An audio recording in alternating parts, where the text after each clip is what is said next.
Hi everyone, Jack Gear here. I've found that there are plenty of videos and content online of advisors talking about mortgages, but not many that give you a visual understanding.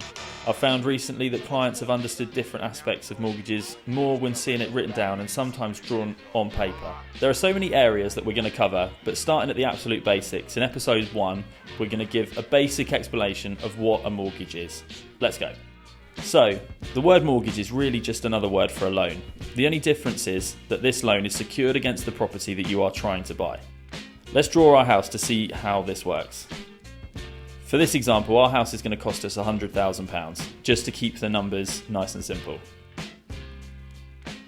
Now, the majority of people buying a home don't have the full £100,000, so you're going to need a deposit. To keep the numbers simple, we're going to have a deposit of £25,000, which means we're going to need a mortgage of £75,000. Now, the bank aren't going to give you this money for nothing, so there needs to be a plan in place to pay this money back. They also don't do this for free, so there will be fees and interest factored in. Like any loan, nearly every mortgage will be set up to be repaid over a specific amount of years. Anything from 5 right up to 40 years in some cases. Because you have put down your £25,000 in the beginning and made your final mortgage payment of your £75,000 mortgage, your mortgage is paid off and you will own 100% of your home. There are plenty of other details involved with mortgages which we'll be covering off in future videos, so make sure you follow the page for more mortgage content.